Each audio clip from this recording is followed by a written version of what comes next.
क्यों आप सबको मेरी आवाज सुनाई दे रही? यदि आप सबको मेरी आवाज सुनाई दे रही है तो आप हाथ ऊपर करके मुझे संकेत दे सकते हैं।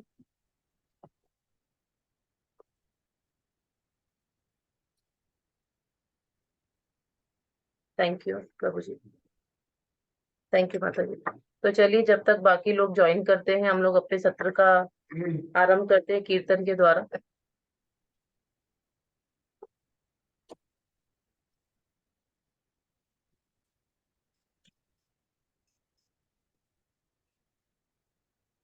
जय राधा माधव कुंज बिहारी गोपी जन वल्लभ गिरिवरधारी।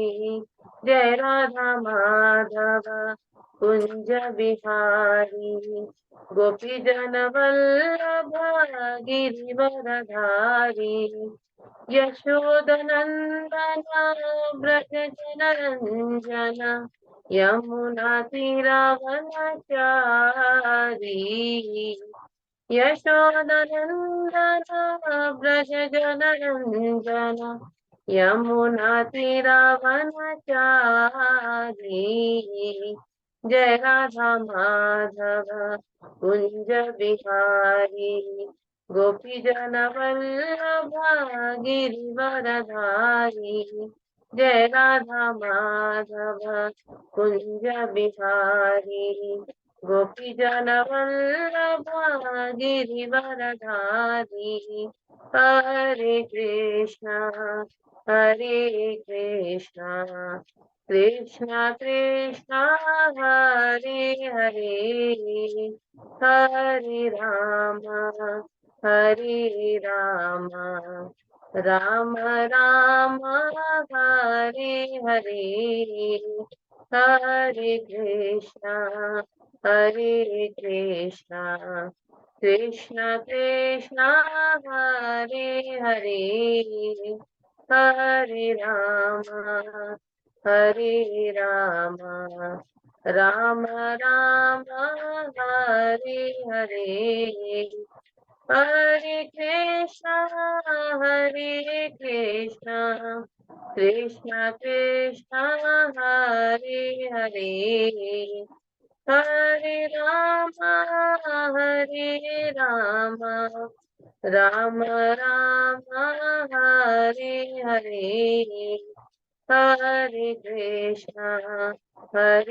कृष्णा कृष्णा कृष्णा हरे हरे हरे राम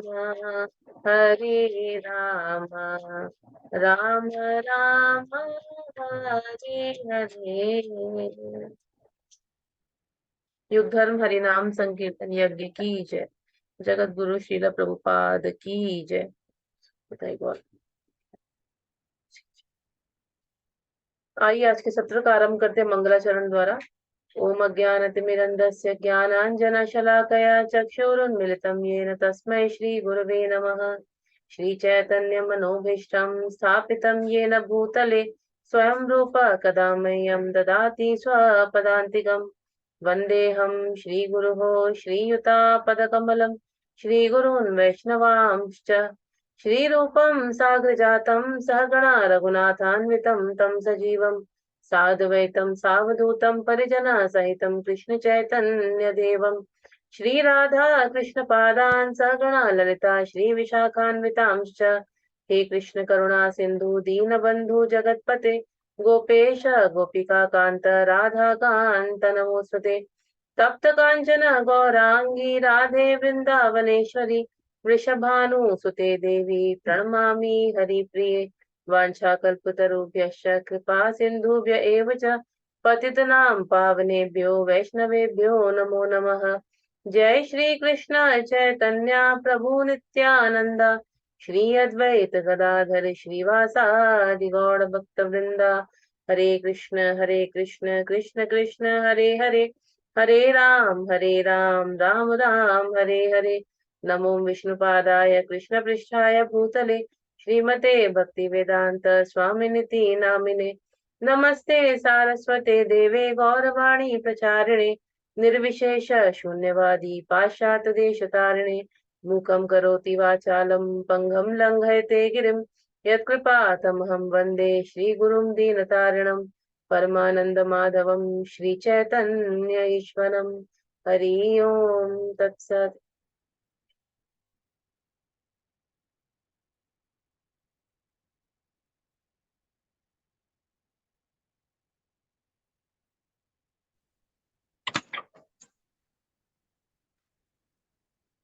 हरे कृष्णा। हरे कृष्णा। स्वागत है आप सभी का इस सत्र में। तो जैसे कि आप सब जानते हैं कि पिछले सत्र से काफी सत्रों से हमारा भगवत गीता जो है उसकी भूमिका चल रही है। तो आज इसको हम लोग समाप्त करेंगे भूमिका को, और फिर अगले हफ्ते से कोशिश रहेगी कि नया अध्याय, पहला अध्याय हम लोग आरंभ करें। तो यहाँ हम लोगों ने पिछली बार जो है वो पेज नंबर 18 तक पढ़ा था भगवत गीता की भूमिका में। आप सब लोग के पास अपनी भगवत गीता यथारूप है? यदि है तो आप लोग उसको खोल लें और हम उसमें से ही पढ़ेंगे और साथ में समझते भी जाएंगे। जिस जिसके पास अपनी भगवत गीता यथारूप है वो अपना हाथ ऊपर करके मुझे बता सकते हैं। और भूमिका का पेज नंबर 18 ये 19 खोल लीजिए।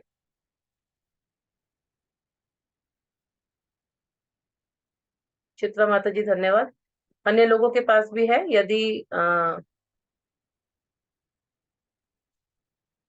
यदि नहीं है तो हम लोग स्क्रीन शेयर कर सकते हैं। लेकिन यदि आप किताब से पढ़ेंगे तो इसका जो है फायदा होता है, क्योंकि ग्रंथ को अपने हाथ में रखना भी अपने आप में बहुत ज्यादा शुभ होता है। ग्रंथ पढ़ना चाहिए। तो इसलिए मैं प्रयास करती हूँ हमेशा मेरे सत्रों में कि हम लोग पुस्तक से ही पढ़ें। तो आप सब लोग अपनी जो है भगवत गीता खोल लीजिए, तब तक मैं स्क्रीन शेयर करने की कोशिश करती हूँ।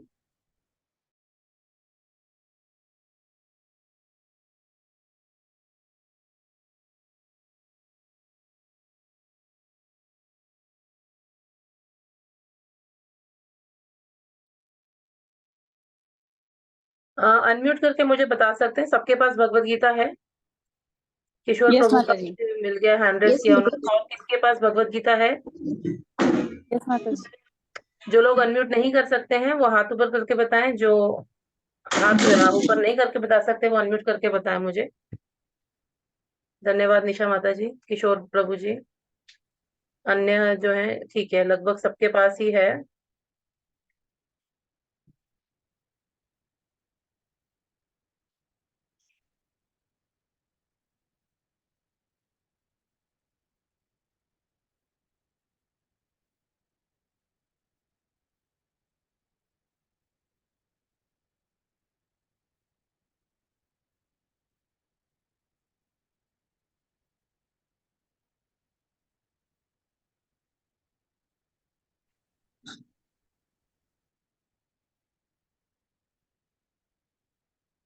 देखिए मैंने खोल दिया है पेज, आप सबको दिख रहा होगा।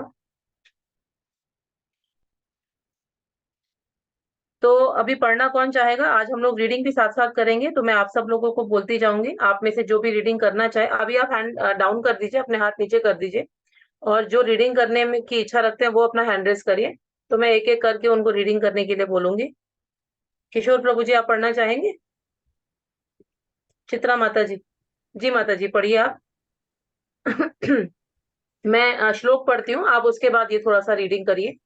देखिए श्लोक है, ऊर्ध्वमूलम् अधः शाखम् अश्वत्थम् प्राहुरव्ययम् छन्दांसि यस्य पर्णानि यस्तं वेद स वेदवेद। सॉरी। इसका जो मैंने जो टाइटल बनाया वो ये है कि भौतिक जगत कैसा है। वो हमें इस श्लोक से पता चलता है कि भौतिक जगत यानी कि ये जो संसार जहाँ हम रह रहे हैं ये कैसा है। माता जी पढ़िए आप ये पैराग्राफ यहाँ पर। हाँ माता जी। यहाँ पर भौतिक जगत का वर्णन उस वृक्ष के माता जी रूप। आपकी आवाज नहीं आ रही, बहुत स्लो आ रही है। अब आ रही है? मुझे ही माता जी की आवाज नहीं आ रही, अन्य को भी नहीं आ रही है। माता जी हम लोग को आ रही, मुझे तो आ रही है।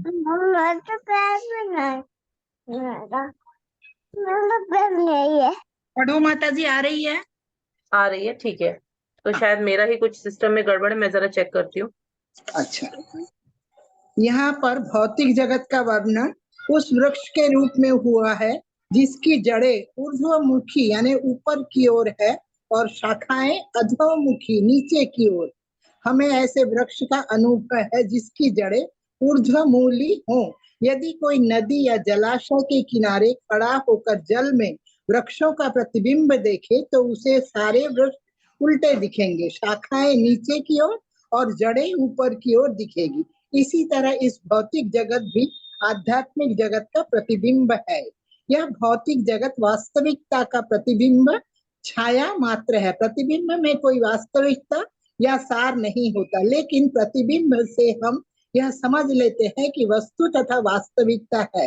यद्यपि मरुस्थल में जल नहीं होता, लेकिन भृगु मरीचिका बताती है कि जल जैसी वस्तु होती है।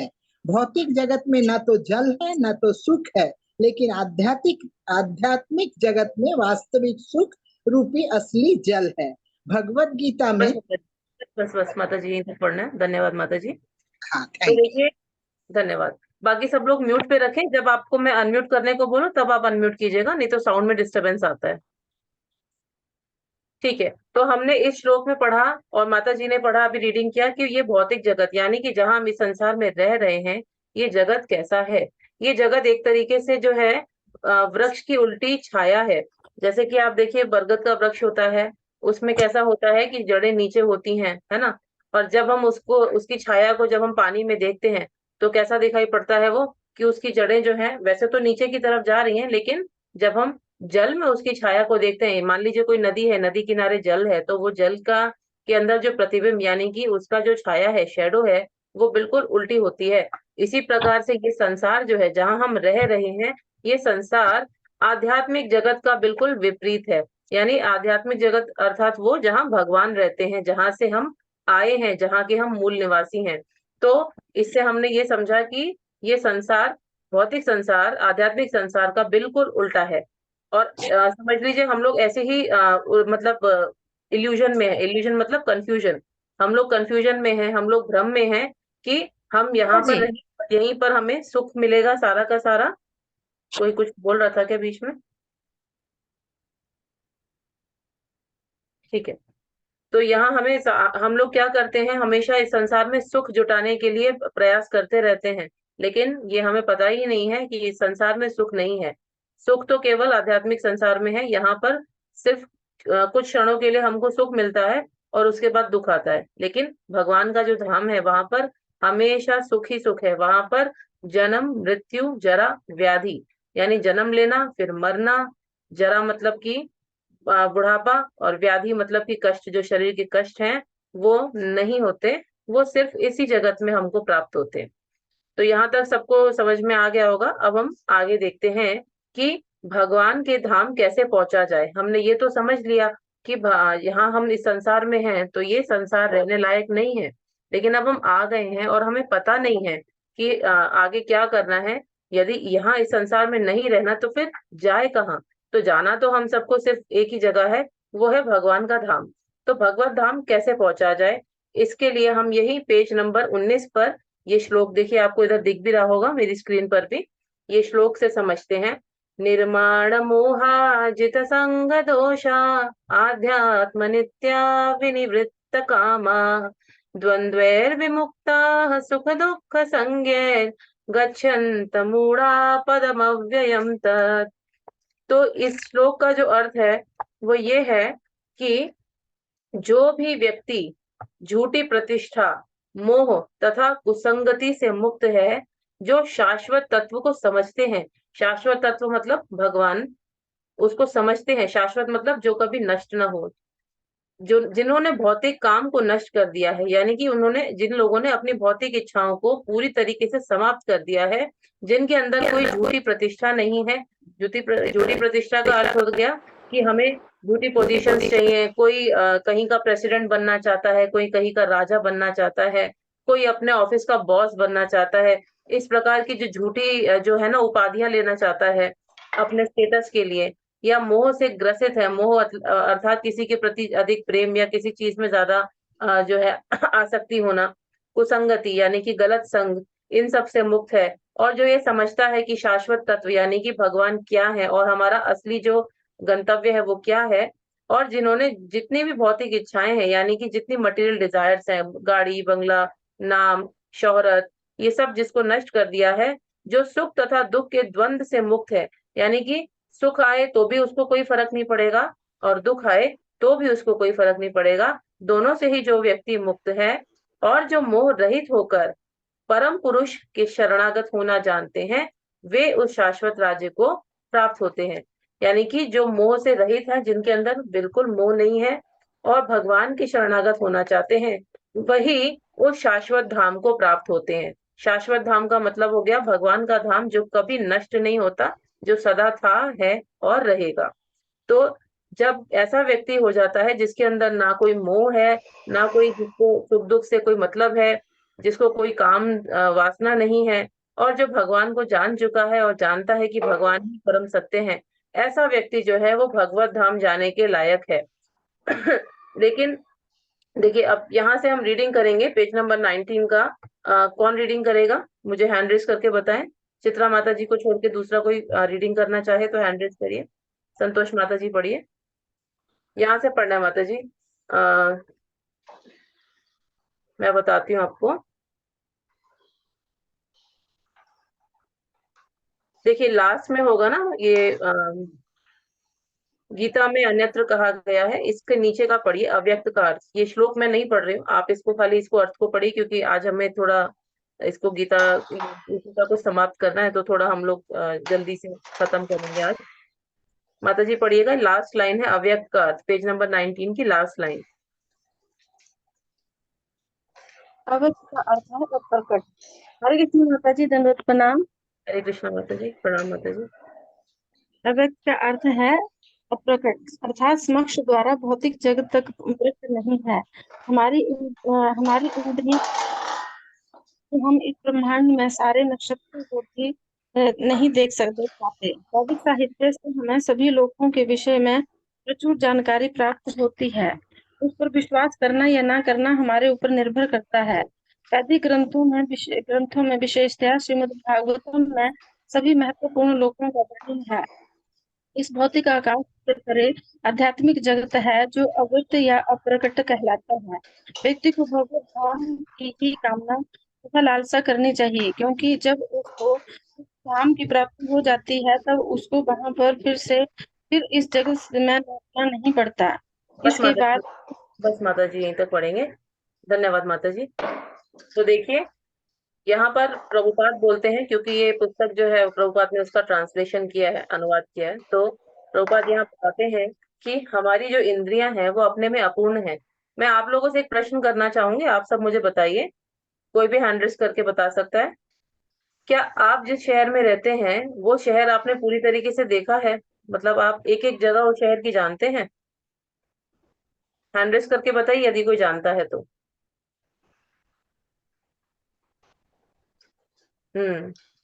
इसका मतलब हम जिस शहर में रहते हैं, किसी ने भी अपना हैंड रेज नहीं किया, इसका मतलब आप ये जानते हैं कि हम जिस शहर में रह रहे हैं, चाहे वो शहर छोटा हो या बड़ा हो, इससे अर्थ नहीं है हम उसकी हर जगह से भी परिचित नहीं है, हर एक जगह हम नहीं गए हैं।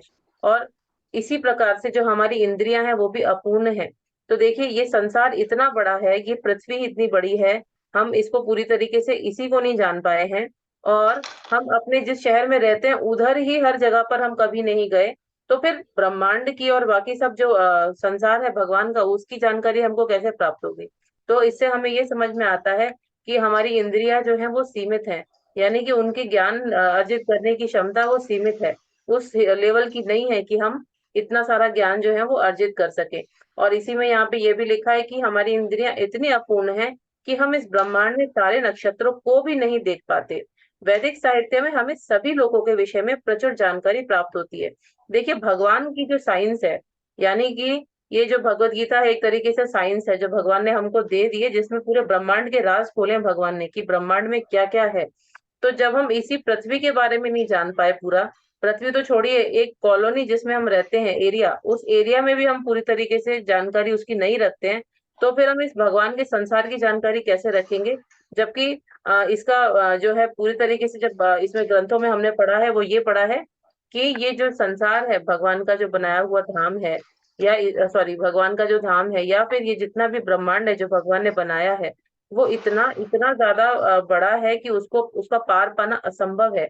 इस ब्रह्मांड में अनेकों अनेक जो हैं ब्रह्मांड है, यानी कि हमारा ये ब्रह्मांड जो हमको दिख रहा है उसके अलावा और अनेकों ब्रह्मांड है। जैसे कहते हैं ना कि राई के दाने एक बोरे में भर दें, उसकी कोई गिनती नहीं है। उसी प्रकार से इतने ही ब्रह्मांड जो है वो आकाश में तैर रहे हैं और हमको उसकी जानकारी नहीं है। तो भगवान की जो ये साइंस है, ये जो भगवत ज्ञान है, ये बड़ा ही गूढ़ और गहरा है। इसको समझ पाना हमारी इंद्रियों से बड़ा मुश्किल है, और इसको समझने के लिए हमको गुरु की आवश्यकता पड़ती है। और ये भी ऐसा ज्ञान नहीं है कि हमने ये समझ लिया तो बस हम ज्ञानी हो गए। असली ज्ञान तो भक्ति है। तो जितना भी आप इस ज्ञान को अर्जित करते जाएंगे उसमें ही बढ़ते चले जाएंगे, उसमें घुसते चले जाएंगे, इसका कोई अंत नहीं है। अब यहाँ पर बात आती है कि हम ऐसा क्या करें जो भगवान के धाम पहुंच पाए, यानी कि ऐसा अंत काल में क्या करना चाहिए जो व्यक्ति भगवान के धाम पहुंच सके। तो इसके लिए हम श्लोक पढ़ेंगे, ये पेज नंबर 20 पर है। अंत काले च मामैव स्मरन् मुक्त्वा कलेवरम् यः प्रयाति समद्भावम् याति नास्यस्य संशयः। अब रीडिंग कौन करना चाहेगा इसकी?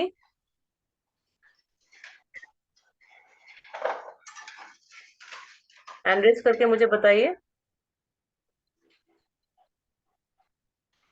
यहाँ रीडिंग कौन करेगा?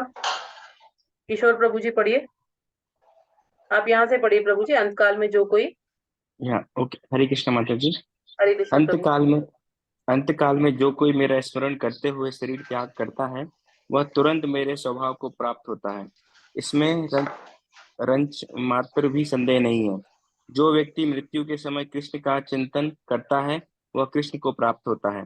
मनुष्य को चाहिए कि वह कृष्ण के स्वरूप का स्मरण करे, और यदि इस रूप का चिंतन करते हुए मर जाता है तो वह निश्चित ही भगवत धाम को प्राप्त होता है। भगवत धाम ओके, शब्द परम पुरुष के परम स्वभाव का सूचक है। परम बस पुरुष। यही रोक दीजिए।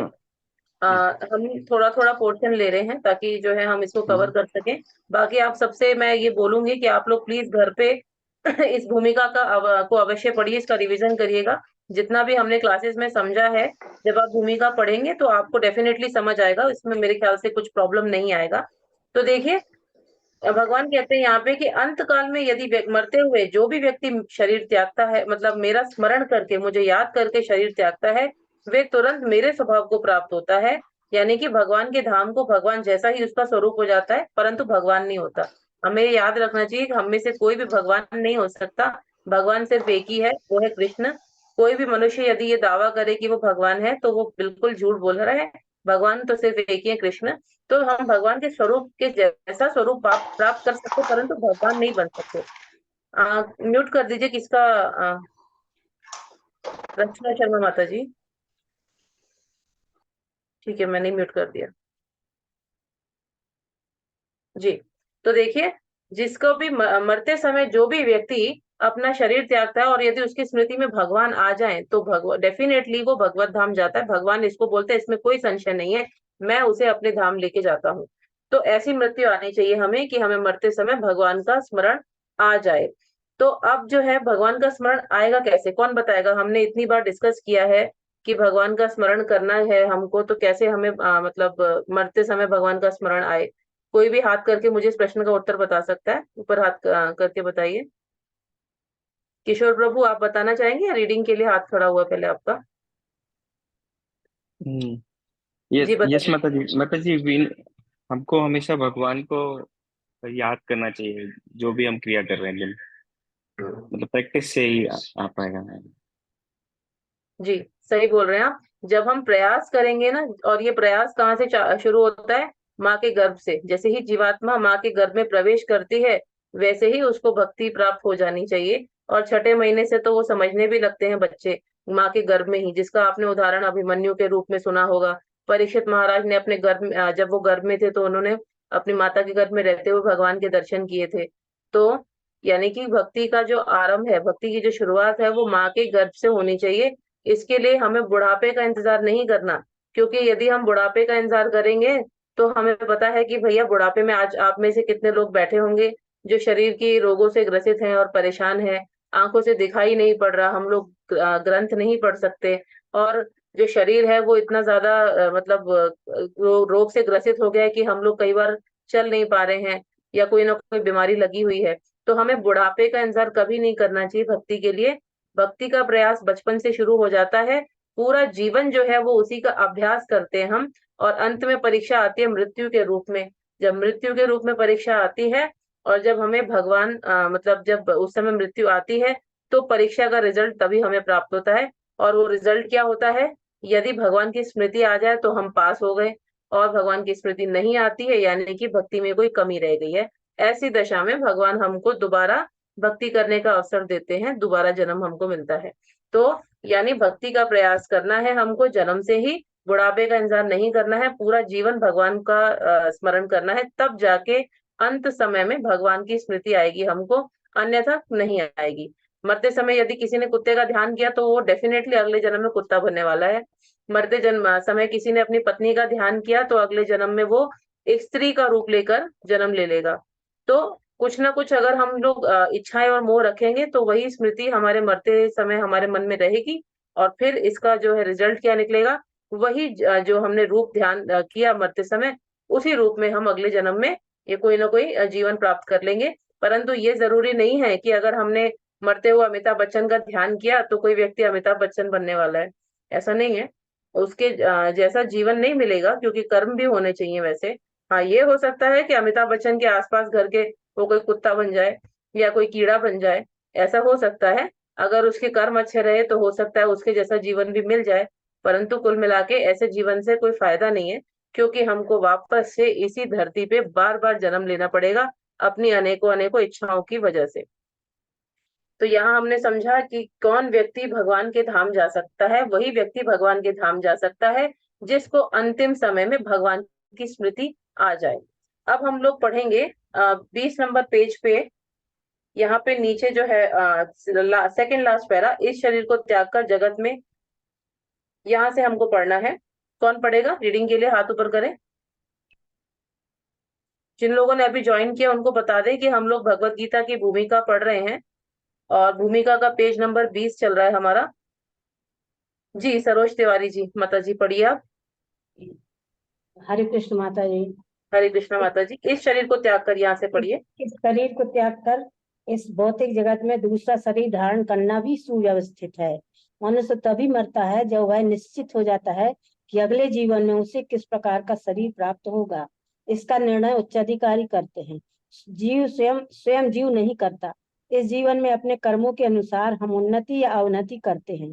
यह जीवन अगले जीवन की तैयारी के लिए है। अतः यदि हम इस जीवन में भगवत धाम पहुंचने की तैयारी कर लेते हैं तो निश्चय ही इस शरीर को त्यागने के बाद हम भगवान के ही सदस्य आध्यात्मिक शरीर प्राप्त करते हैं। बस माता जैसा जी, कि धन्यवाद। तो देखिए, इसमें पैराग्राफ में भी हमने यही पढ़ा जो मैंने अभी आपको बोला, कि हमको पूरा जीवन अभ्यास करना है भगवान की भक्ति करने का।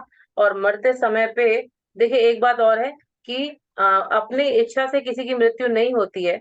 जब उसके कर्म पूरे हो जाते हैं इस शरीर में, और अब ये निश्चित है कि अब इसने पूरे कर्म यहाँ अपने शरीर में कर लिए हैं, अब इसका जो है जन्म दूसरा ही होगा, तो उसका जो है दूसरा जो शरीर है वो भगवान तैयार कर देते हैं। तब इस आत्मा को इस शरीर से निकाल के दूसरे शरीर में डाल दिया जाता है।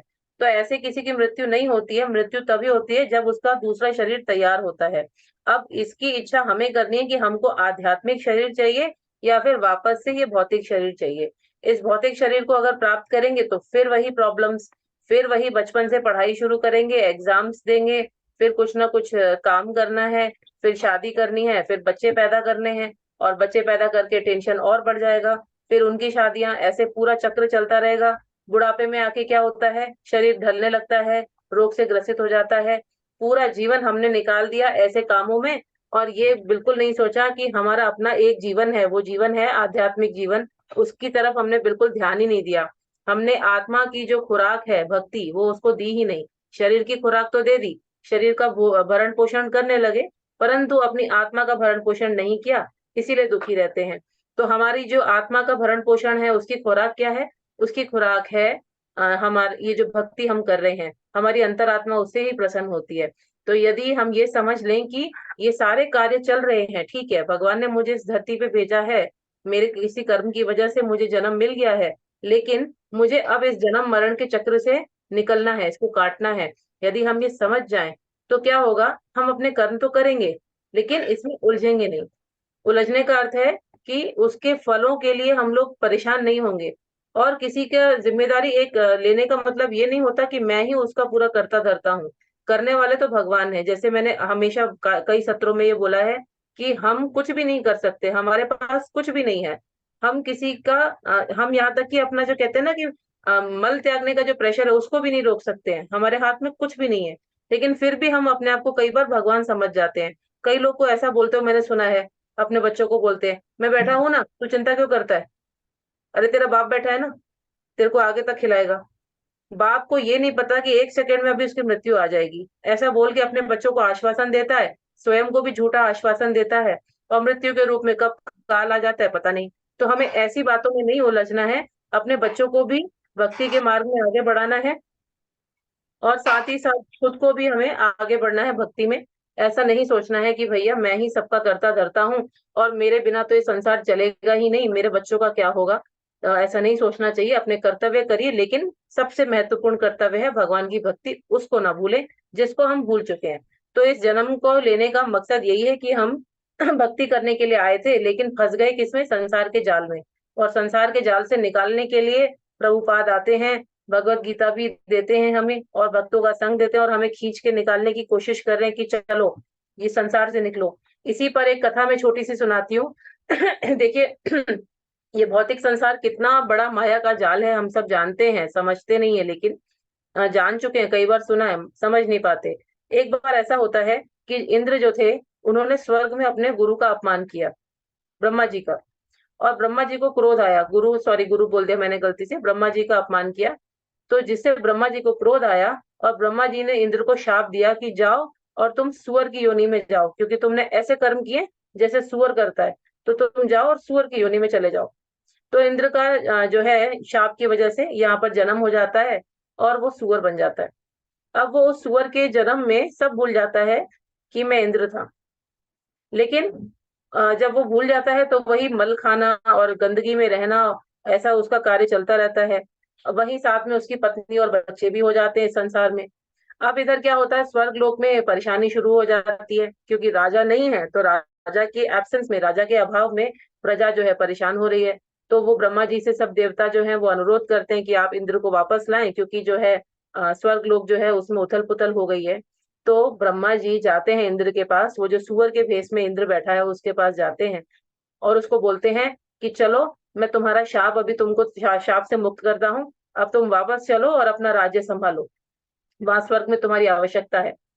तो इंद्र जो है वो क्या बोलता है, उस सुअर की योनि में ब्रह्मा जी उसको याद भी दिलाते हैं कि तुम स्वर्ग में थे और इतनी अच्छे तुम्हारा वहां पर पदवी है, वहां पर सारे सुख हैं, परंतु इंद्र इस भौतिक संसार में आके सुअर के रूप में इतना प्रसन्न है, मल खाते हुए इतना प्रसन्न है कि वो वापस अपने इंद्रलोक में जाना ही नहीं चाह रहा। ये माया का जाल है। और फिर ब्रह्मा जी उसको बहुत समझाते हैं कि चलो मैं तुम्हारा शाप नष्ट करता हूँ, अभी तुमको चलना है वापस, और यहाँ से चलो, क्योंकि ये तो मैंने सिर्फ शापवश तुम्हें ये पनिशमेंट दिया था, एक तरीके से तुम्हारी सजा थी, अभी पूरी हो गई, अब चलो। लेकिन इंद्र चलने को तैयार ही नहीं है, उसको चिंता है अपनी पत्नी की, बच्चों की, और वो मल खाने में खुश है। तो देखिए, इंद्र जैसा राजा जो स्वर्ग लोक का राजा था, वो भी इस भौतिक संसार में आके उलझ गया, और ये भूल गया कि उसका जो पदवी है वहां पर इंद्र की, वो है, और यहाँ सुअर के रूप में वो प्रसन्न है और कितना खुश है। तो जब ब्रह्मा जी उसको बोलते हैं तो वो नहीं मानता, तब ब्रह्मा जी पकड़ के उसको खींच के उस शरीर से निकालते हैं और उसको वापस इंद्रलोक भेजते हैं। तो जब इंद्र जैसा राजा नहीं समझ पाया तो हमारी क्या औकात है। हम सब भी ऐसे ही माया के जाल में जकड़े हुए हैं, जैसे ब्रह्मा जी ने आके इंद्र को इससे निकाला, उस सुअर के शरीर से। इसी प्रकार से ये जो जहां हम इस संसार में बैठे हैं, ये संसार भी बहुत गंदा है। अगर हम इधर सोचते हैं कि बढ़िया से बढ़िया भोजन जो हम कर रहे हैं वो बहुत अच्छा है, तो भगवान के धाम में वो भोजन मल के समान है। यानी यहाँ की जितनी भी सारी चीजें हैं वो घटिया में घटिया हैं, जिसको हम बहुत अच्छा समझ के उनको प्राप्त करने में उलझे हैं। तो आप भी कभी भी जब हम लोग ऐसी भौतिक इच्छाओं में उलझे, तो इंद्र की कथा को जरूर ये याद रखिएगा कि इंद्र जैसा राजा भी माया के वशीभूत होकर अपना वो संसार भूल के इस संसार में प्रसन्न बैठा है। तो यहाँ तक सबको समझ आ गया होगा। अब हम आगे पढ़ते हैं। आगे कौन पढ़ना चाहेगा? हाथ ऊपर करके बता सकते हैं मुझे, जो भी पढ़ना चाहता है। जी श्रुति माता जी पढ़िए, आप यहाँ से पढ़िए माता जी, पेज नंबर 20 का लास्ट पैराग्राफ, जैसा कि पहले कहा जा चुका है। यहाँ पर हम लोग पढ़ने वाले हैं, जो इस पैराग्राफ की जो मैंने हेडलाइन बनाई है वो है कि किस किस रूप में व्यक्ति यानी एक जीवात्मा भगवान को जो है पहचानती है या प्राप्त करने की इच्छा करती है। वो भगवान के किस स्वरूप को किस हिसाब से किस स्वरूप को जो है वो पसंद करती है और उस स्वरूप में ही भगवान को प्राप्त करती है। तो उसका है ब्रह्मण, परमात्मा और भगवान। तो माता जी यहाँ से पढ़िए, जैसा कि पहले कहा जा चुका है, 20 नंबर जी पेज की माता लास्ट पैराग्राफ। जी। हरे कृष्ण माता जी। जैसे कि हरे पहले कृष्ण कहा माता जी। जा चुका है, आध्यात्मवादियों के कई प्रकार हैं, ब्रह्मवादी, परमात्मावादी क्या तथा हुआ? भक्त। और जैसा कि उल्लेख हो चुका है, ज्वाइन करो फिर से। ब्रह्म ज्योति में असंख्य आध्यात्मिक लोग हैं। इन लोगों की संख्या भौतिक जगत के लोगों की संख्या से कहीं अधिक बड़ी है। यह भौतिक जगत संपूर्ण सृष्टि का केवल चतुर्थांश है। इस भौतिक खंड में लाखों करोड़ों ब्रह्मांड हैं, जिनमें अरबों ग्रह, सूर्य, तारे तथा चंद्रमा है। किंतु यह सारी भौतिक सृष्टि संपूर्ण सृष्टि का एक खंड मात्र है। अधिकांश सृष्टि तो आध्यात्मिक आकाश में है। जो व्यक्ति पर ब्रह्म में विलीन होना चाहता है, वह तुरंत ही परमेश्वर की ब्रह्म ज्योति में भेज दिया जाता है और इस तरह वह आध्यात्मिक आकाश को प्राप्त होता है। जो भक्त भगवान के सानिध्य का आनंद लेना चाहता है, वह वैकुंठ लोकों में प्रवेश करता है, जिनकी संख्या अनगिनत है, जहाँ पर परमेश्वर अपने विभिन्न पूर्ण अंशों, चतुर्भुज नारायण के रूप में तथा प्रद्युम्न, अनिरुद्ध तथा गोविंद जैसे विभिन्न नामों से भक्तों के साथ रहते हैं। अतएव जीवन के अंत में आध्यात्मवादी ब्रह्म ज्योति, परमात्मा या भगवान श्री कृष्ण का चिंतन करते हैं। प्रत्येक दशा में वे आध्यात्मिक आकाश में प्रविष्ट होते हैं, लेकिन केवल भक्त या परमेश्वर से संबंधित रहने वाला ही वैकुंठ लोक में या गोलोक वृंदावन में प्रवेश करता है। भगवान यह भी कहते माता हैं कि इसमें कोई संदेह नहीं है। जी, माता जी बस यहीं हरे तक पढ़ेंगे। हरे कृष्ण माता जी, धन्यवाद। तो देखिए यहाँ पर हमने ये समझा इस पैराग्राफ में कि हमारी जो चेतना है भगवान को जानने की, वो 3 प्रकार की है। एक व्यक्ति भगवान को ब्राह्मण के रूप में पहचानता है, दूसरा परमात्मा और तीसरा जो है भगवान, यानी कि ये 3 रूपों में हम पहचानते हैं। इन 3 रूपों से जो भक्त हैं वो भगवान की भक्ति करते हैं। तो इसमें देखिए ब्रह्मवादी, परमात्मावादी तथा भक्त, और जैसा कि उल्लेख हो चुका है, ब्रह्म ज्योति आध्यात्मिक आकाश में असंख्य आध्यात्मिक लोक हैं। इन लोगों की संख्या भौतिक जगत के लोगों की संख्या से कहीं अधिक बड़ी है। तो देखिए यहाँ पर हम समझते हैं कि कई लोग कहते हैं ना, कई बार ब्रह्मलीन हो जाना, आपने ये शब्द अक्सर सुना होगा, ब्रह्मलीन हो गए, ब्रह्मलीन हो गए, या जो भी मतलब चले गए ब्रह्मलीन। तो उसका अर्थ क्या होता है? देखिए जो भगवान के शरीर से जो वो निकलती है रोशनी, ठीक है, जो प्रकाश निकलता है, उसको कई लोग जो है भगवान समझ लेते हैं और वो पूरे जीवन ध्यान लगाते हैं उसी रोशनी की तरफ, और फिर क्या होता है, उसी में वो मरते समय प्रवेश कर जाते हैं। यानी उनकी जो जीवात्मा है वो मरणोपरांत उस प्रकाश में प्रवेश कर जाती है। अब वो जो प्रकाश है वो क्या होता है? देखिए ये प्रकाश जो है, यहाँ पे डेफिनेटली जन्म और मृत्यु नहीं होता किसी का भी, हम इस चक्र से तो मुक्त हो जाते हैं, लेकिन वहां पर करने के लिए कुछ भी नहीं है। एक सिर्फ प्रकाश है हर तरफ और शांति है। कुछ देर तक तो ये अच्छा लगता है, लेकिन जीवात्मा फिर परेशान होने लगती है, मैं यहाँ क्या कर रहा हूँ, यहाँ पर मेरा कोई कार्य ही नहीं है। क्योंकि हम सब भगवान के अंश हैं, तो हमारे जो जीवन है वो कोई ना कोई कार्य करने के लिए भी बना है। जैसे हमने सुना है कि हमेशा हम कोई ना कोई कार्य करते रहते हैं। तो इसी प्रकार से जब वहां पर एक जीवात्मा पहुंचती है, तो वो ये सोचती है कि मैं यहाँ पर कर क्या रहा हूँ, यहाँ पे रोशनी है, शांति है, लेकिन कुछ है ही नहीं। तो जन्म मरण से तो मुक्ति मिल जाती है, उसको शांति प्राप्त हो जाती है, लेकिन फिर वही शांति उसको खटकने लगती है और फिर वो सोचता है कि मैं यहाँ क्या कर रहा हूँ। तब फिर वो जो है व्यक्ति भगवान की भक्ति करने की इच्छा करता है और फिर उसको भक्ति प्राप्त होती है। तो ऐसे कई लोग आपने देखे होंगे, साधु संत जो ध्यान लगा के बैठे हैं एक रोशनी पर, आपको बोलते हैं ध्यान लगाइए, वो भगवान को एक रोशनी समझते हैं। जैसे कि देखिए सूर्य अगर हम बोले, तो सूर्य की किरणें, सूर्य की जो सूर्य जो है स्वयं, और सूर्य जो है उसका एक लोक, ऐसे 3 तरीके से हमें समझना चाहिए। तो कई लोग जो है वो सूर्य की किरणों को ही सूर्य समझ लेते हैं, उनको लगता है कि जो सूर्य की किरणें हैं वही सूर्य हैं। कई सोचते हैं कि जो सूर्य का जो ऊष्मा और प्रकाश आ रहा है वो सूर्य है, और उसके बाद अंतिम जो रियलाइजेशन होता है वो ये होता है कि सूर्य एक लोक है। सूर्य लोक में वहां स्वयं सूर्य देवता है, सूर्य के जो है वो भगवान है, वहां पर निवास करते हैं। तो इस प्रकार से हम 3 रूपों में सूर्य को समझते हैं। और ऐसे ही हम लोग भक्ति में भगवान का, अलग अलग भक्त जो है वो भक्ति में भगवान की अनुभूति इस प्रकार 3 अलग अलग हिसाब से करते हैं। एक जो है वो भगवान को सिर्फ और सिर्फ रोशनी मान के, प्रकाश मान के उसी में लीन हो जाना चाहते हैं, वो ब्राह्मण रियलाइजेशन कहलाता है, यानी कि भगवान को ब्राह्मण के रूप में समझना। और दूसरा होता है परमात्मा, यानी हृदय रूप में परमात्मा बैठा है हमारे अंदर, तो उस रूप में भगवान को समझते हैं। और तीसरा है जो पूर्ण पुरुषोत्तम भगवान के बारे में जान जाते हैं, यानी कि भगवान श्री कृष्ण, तो वो उस रूप में भगवान को प्राप्त करते हैं। तो ब्रह्मांड में भगवान के जो ये बनाए हुए जो पूरा ब्रह्मांड है, इसमें अनेकों अनेकों बैकुंठ लोग भी हैं। तो अब जैसे नरसिंह देव हुए, या श्री राम है, या कोई भी भगवान का रूप, या कोई शिव लोग भी है, सदाशिव लोग भी है। तो जिस भी रूप में भगवान को हम याद करते हैं, उनकी पूजा करते हैं, उस रूप में हम भगवान को प्राप्त कर लेते हैं और उसी लोक में चले जाते हैं जब हमारी भक्ति पूर्ण होती है।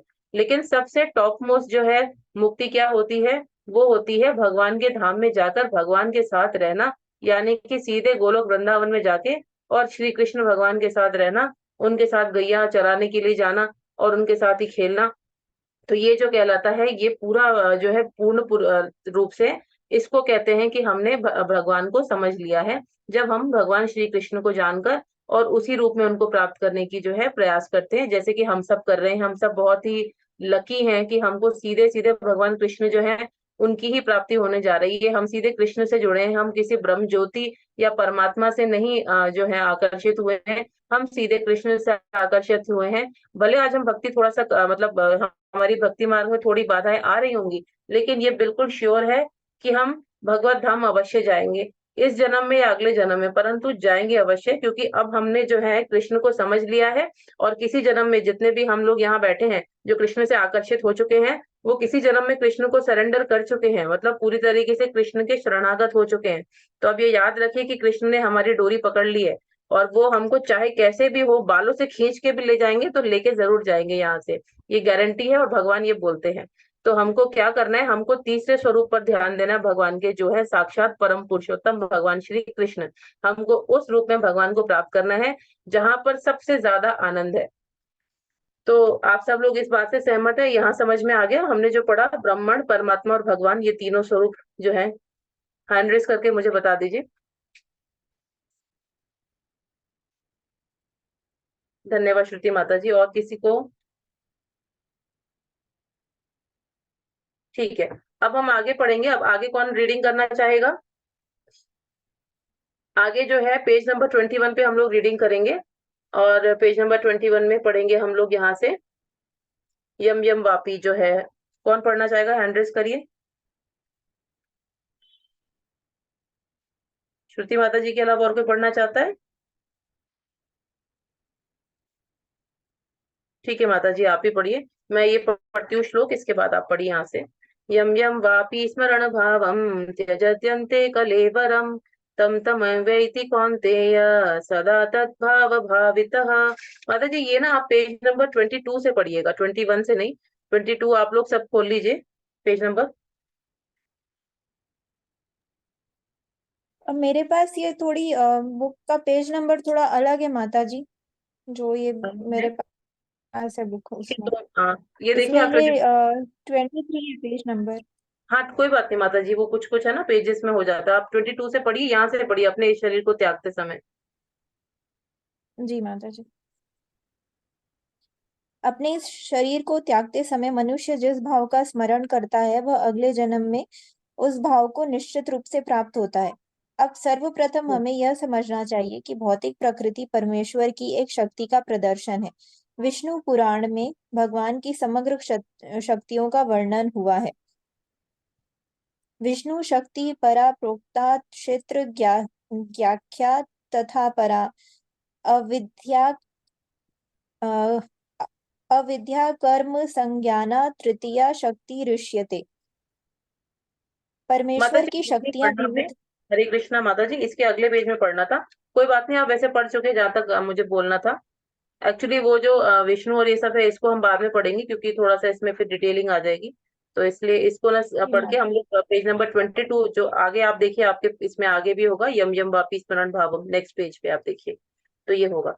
तो यानी कि जिस जिस भाव से भगवान को हम याद करते हैं और उस समय अपना शरीर त्यागते हैं, तो हम उसी भाव को प्राप्त होते हैं। ऐसा व्यक्ति जो है वो भगवत धाम जा सकता है, जब हम मरते समय भगवान की स्मृति करें। और स्मृति कैसे होगी?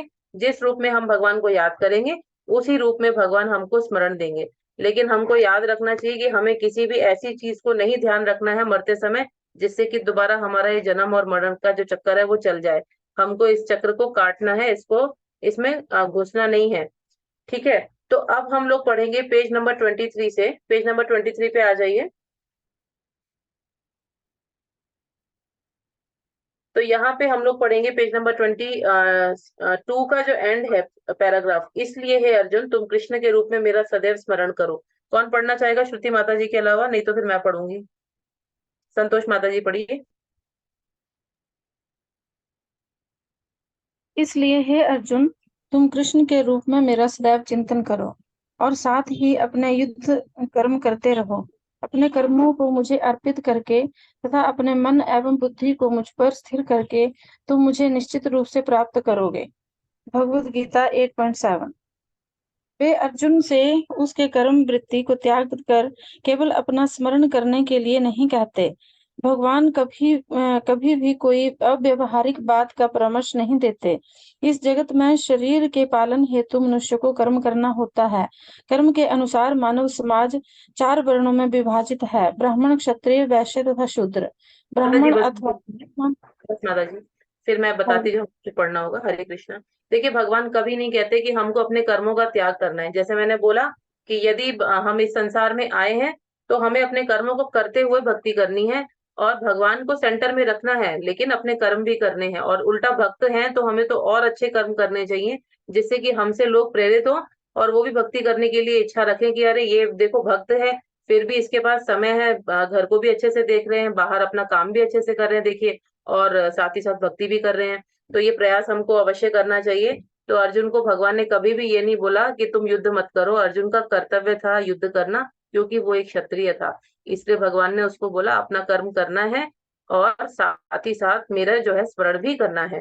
तो हमें ये याद रखना चाहिए कि हमको अपना जो कार्य है वो सदा करते रहना है, लेकिन भगवान को कभी नहीं भूलना। जैसे कि देखिए, ऐसे एक प्रभुपाद उदाहरण देते हैं अपना, एक एनोलॉजी बोल सकते हैं उसको उदाहरण के रूप में, कि किसी स्त्री या किसी पुरुष का मान लीजिए कि एक्स्ट्रा मैरिटल अफेयर है, या फिर अपने शादी से बाहर कोई संबंध है, या शादी से बाहर कोई ऐसा रिश्ता है जो कि गलत है। तो वो क्या करती है, वो स्त्री क्या करती है कि सबसे ये रिश्ता छुपा रहे, इसलिए वो अपना जो कार्य है वो बड़े ही ध्यान से करती है। आपने नोटिस किया होगा, यदि कोई व्यक्ति गलत कार्य करता है तो उसको छुपाने के लिए वो ऐसे ऐसे कार्य करता है कि आपको पता भी नहीं लग पाएगा कि अच्छा इसके अंदर ये भावनाएं चल रही हैं।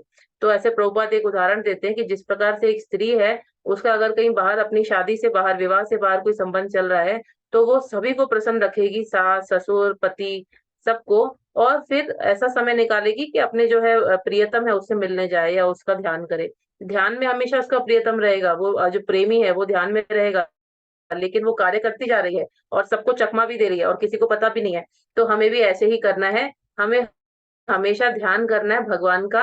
कई बार ऐसा होता है कि भक्ति करते हैं, लेकिन जो परिवार वाले हैं या कि और लोग हैं, वो भक्ति करने में बाधाएं डालते हैं, उत्पन्न करते हैं। लेकिन मन तो नहीं है ना हमारा भगवान ने रोका हुआ। मन तो ये लोग मन पे तो काबू नहीं कर सकते, तो हमें मन में भगवान का स्मरण करना चाहिए और लोगों को चकमा देते हुए हमको भक्ति करनी है।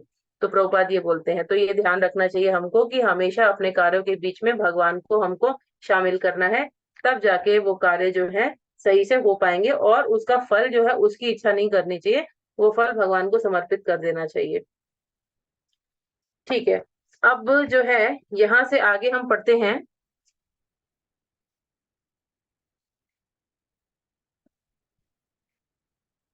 पेज नंबर अब हम निकालेंगे 24। पीछे आप पेज नंबर 24 निकालिए।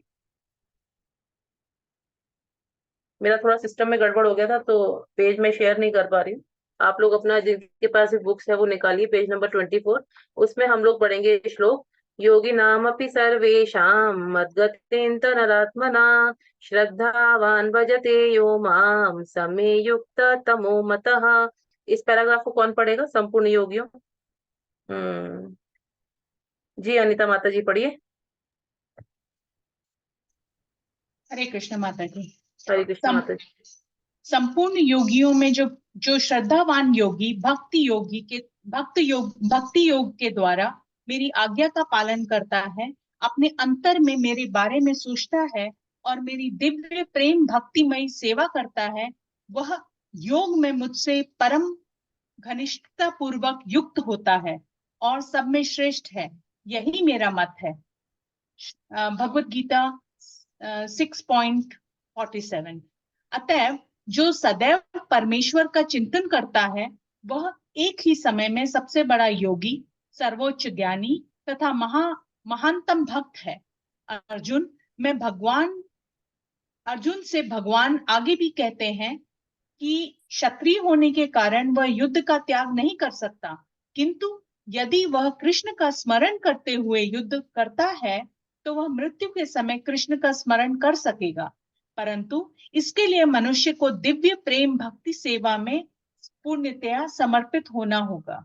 बस माता जी। Hare Krishna. Thank you so much माता हरे जी। कृष्ण। तो देखिए यहाँ भगवान बोल रहे हैं कि हमें क्या करना है, योगी की भांति भक्ति योग करना। देखिए आज एक कंफ्यूजन दूर करना चाहती हूँ मैं। जो लोग पहले से ही भक्ति के बारे में जानते हैं वो तो समझ जाएंगे, जो लोग नए हैं तो उनको एक थोड़ा सा मैं बात बताना चाहूंगी। योग जो है, अक्सर हमने सुना है कि योग करना है, योग करना है, तो योग को लोग एक्सरसाइज मानते हैं या तो जो है प्राणायाम मानते हैं, उसको एक्सरसाइज मानते हैं। लेकिन ये सारे जो योग हैं इनका अर्थ होता है कि भक्ति योग से जुड़ जाना।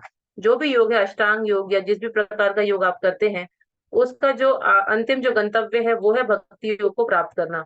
अब हम योग क्यों करते हैं? ये योग इसलिए करते हैं, जैसे कहते हैं ना धारण आसन आसन प्राणायाम, तो ये सब जो हम करते हैं क्यों करते हैं? ताकि हम अपने मन को शांत कर सकें। जब मन शांत होगा तो मन जो है वो एकाग्र हो जाएगा, यानी कि एक जगह पे स्थिर हो जाएगा, और फिर हम उस स्थिर मन से भगवान की भक्ति कर सकते हैं, और तब हमें भक्ति योग जो होगा वो प्राप्त होगा।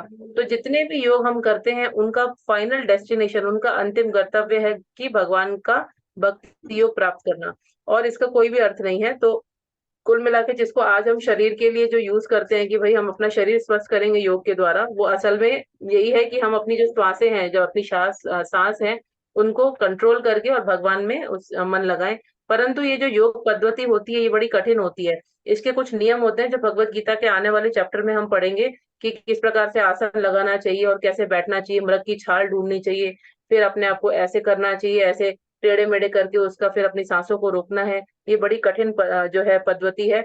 तो अर्जुन को जब भगवान ने ये पद्धति बताई तो अर्जुन ने मतलब बड़ा ही, अर्जुन को टेंशन हो गया कि अरे ये जो आप बता रहे हैं ये तो बड़ा ही कठिन है, ऐसे में मैं कैसे कर सकता हूँ, मतलब ये ध्यान आपका कैसे कर सकता हूँ, ये तो बड़ा ही कठिन है। तो भगवान ने बोला कि मेरे भक्त को इस प्रकार का कुछ भी ध्यान करने की आवश्यकता नहीं है, उसे योग करने की आवश्यकता है ही नहीं, यदि वो भक्ति योग में पूर्ण तरीके से लगा हुआ है तो। अब भक्ति योग में कैसे लगेगा? भक्ति योग में लगने की जो है 9 विधियां बताई गई हैं। ये इसी पेज नंबर 24 पर हम पढ़ेंगे। देखिए लास्ट का जो है, सेकंड लास्ट मैं श्लोक पढ़ रही हूँ। श्रवणम कीर्तनम विष्णु स्मरणम पाद सेवनम अर्चनम वंदनम दास्यम साख्यम आत्म निवेदनम। भगवान की भक्ति करने के 9 तरीके होते हैं। उन 9 तरीकों से जब हम भक्ति करते हैं तो भगवान की प्राप्ति जो है वो हमको सरलता से होती है। और इस तरीके से योग करना, साधन मतलब वो ध्यान करना और आसन लगाना, उसकी आवश्यकता नहीं पड़ती। तो इसमें देखिए पहला है, जैसे ये मैं ही पढ़ूंगी, मैं आपको बताती हूँ। इसमें आप देखिए श्रवणम, जो मैंने ये पढ़ा था श्लोक, इसके नीचे ये 9 विधियां हैं जिनमें स्वरूप सिद्ध व्यक्ति स्वरूप सिद्ध व्यक्ति वो व्यक्ति होता है जिसको अपना स्वरूप पता चल चुका है कि भगवान के धाम में वो क्या है। या आज जब हम इस संसार में बैठे, मैं मान लीजिए स्त्री हूँ, दीपमाला नाम है मेरा, लेकिन असल में मैं दीपमाला नहीं हूँ, मेरा एक अलग ही रूप है जो भगवान के धाम में है, उसको मैं भूल चुकी हूँ। तो जब वो याद आ जाएगा मुझे तो मैं स्वरूप सिद्ध कहलाऊंगी, यानी मुझे अपना जो रूप है, स्वरूप सिद्ध रूप जो है वो मुझे पता है। तो ये 9 विधियां हैं जिनमें स्वरूप सिद्ध व्यक्ति से भगवत गीता का श्रवण करना सबसे सुगम है, तब व्यक्ति भगवत चिंतन की ओर मुड़ेगा। 9 विधियां बताई गई हैं भक्ति की। तो देखिए इसमें सबसे पहला है श्रवण। श्रवण का मतलब होता है सुनना। सबसे अच्छा किसने सुना था? महाराज परीक्षित ने। 7 दिन लगातार बैठ के उन्होंने श्रीमद् भागवतम का पाठ सुना था। दूसरा है कीर्तनम, भगवान के नामों का जप करना। वो किसने किया? शुकदेव गोस्वामी ने। बहुत अच्छे से उन्होंने भगवान की जो कथाएं हैं वो परीक्षित महाराज को सुनाई। तो सुनने का उदाहरण हमें मिलता है किससे? परीक्षित महाराज से। और सुनाने वाले कौन थे? महाराज जो है शुकदेव गोस्वामी। और तीसरा आता है विधि, भगवान की जो पूजा करने की विधि, तीसरी विधि है विष्णु स्मरणम, यानी भगवान को हमेशा याद रखना। तो भगवान को कौन याद रखते थे? प्रहलाद महाराज। कितनी विपरीत परिस्थिति उनके जीवन में, लेकिन सदा नारायण नारायण नारायण, बस यही बोलते रहे वो। और चौथा विधि है पाद सेवनम। पाद सेवनम मतलब भगवान के चरणों की सेवा करना।